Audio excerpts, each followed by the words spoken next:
Bonjour mesdames et messieurs, bienvenue dans ce nouveau journal. À peine 20 ans, Lovan Ruikan est un jeune artiste malgache, très talentueux, qui fascine le monde par sa musique et ses fans se multiplient à travers le monde. Suivez le reportage. Sophira, Justin.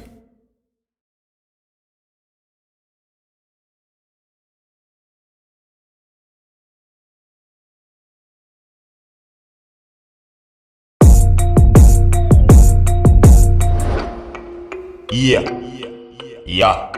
Scarf char lafta ting tan ring good web tie.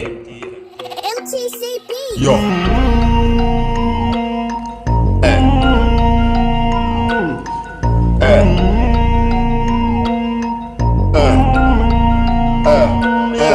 Mangati zako ngat chop. Cool job meet and drink good February can di. Mangati zako ngat chop. Cool job meet and drink good February can di. Mangati zako ngat chop. Cool job meet and drink good February can di. Mangati zako ngat chop. Cool job meet and drink good February can di. Yeah. Economy big, zat coach my limit. Good Burberry can't be fast target I'm winning. Economy big, zat coach my limit. Good Burberry can't be la my pain. Anjara no mi tanjing za, tandem no so tangaka. Zat smart fi tangam no, na suf tangaka. Sama ngani anjara no, zama duk tangakwa.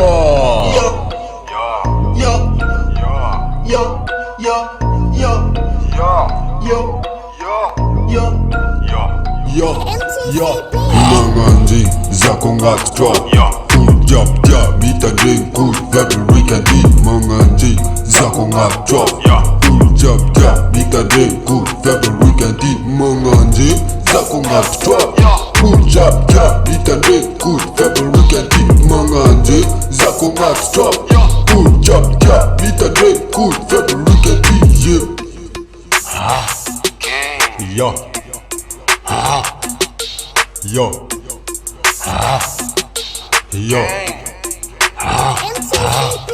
Kabuntan kiti Cis sarjara Nano no mi chakara ki Amarena no wingi tafa Fiano ngats fita mora Mila lekera no mi sasora Go yifan poch ma pidi bol Angatin fepa toni yung mora Yo Ring no zingi Lovan Ruike man volandrai Chimtung manu VIP Chimtung manu besta Vita longa nina in Funny nani da resta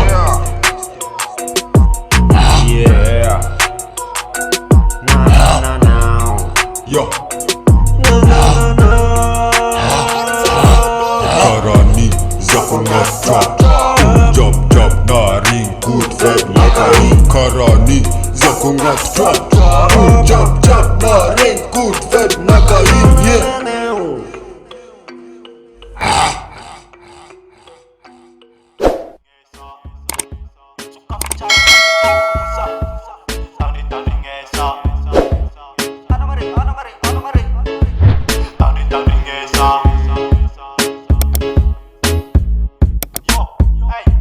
Namaruva van'olo foi za timikasy zaho timikasy za timikasy namarony pitsikilo foi za timikasy zaho timikasy za timikasy namarova van'olo foi za timikasy zaho